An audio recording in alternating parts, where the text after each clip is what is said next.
जिनने हमें जन्म दिया उसको हम माता कहते हैं। हम उस माता का पूर्ण रूप से ध्यान रखते हैं, ध्यान रखते हैं ना। उस माता के साथ उस माता का कोई शोषण तो नहीं करता। पर इसके बाद भी हमारी दो माताएं और हैं जो हमारी संस्कृति से हमारी संस्कृति की देन है। ये पहली हमारी है धरती माता और दूसरी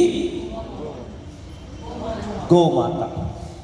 और हम ये देख सकते हैं कि दोनों की ही क्या दशा हमने कर।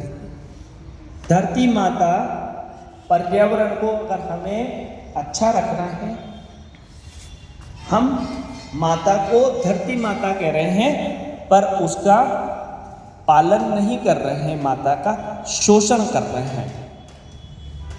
और आज क्या दुर्गति हमने कर दी है हम जानते हैं। सबसे पहले हमें अगर धरती माता को अच्छा रखना है, हम स्वच्छता की बात करते हैं, स्वच्छ रखना है तो शोषण करना हमें बंद करना होगा।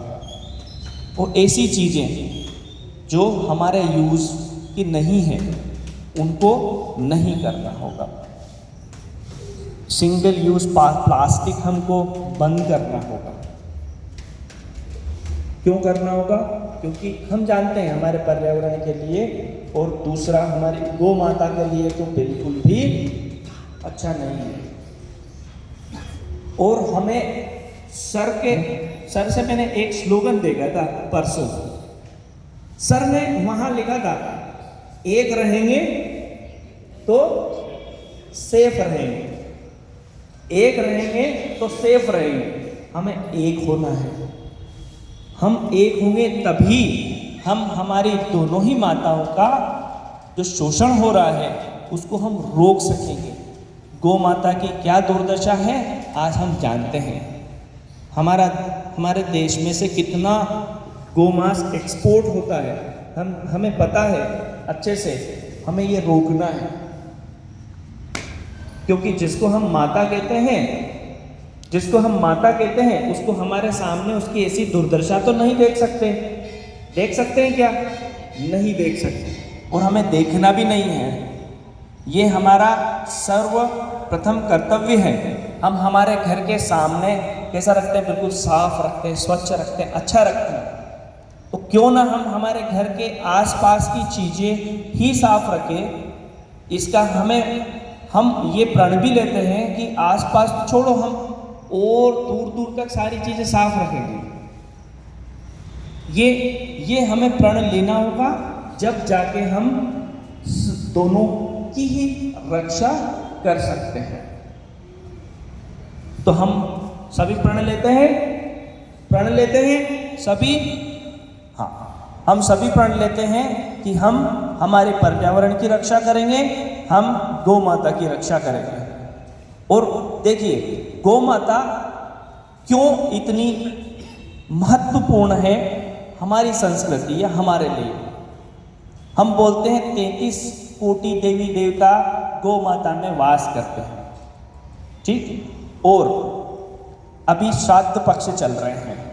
श्राद्ध पक्ष में गौ माता को चारा खिलाना बहुत अच्छा माना जाता है। किसी को पता है क्यों? कोई जानता है? नहीं। गौ माता को भगवान विष्णु ने वरदान दिया था। जब हम अगर कोई तर्पण करने के लिए, पितरों की शांति के लिए अगर गया नहीं जा सकता तो भगवान ने गयासुर नाम के राक्षस का वध किया। और उसके बाद गौ माता को ये वरदान दिया कि ये 16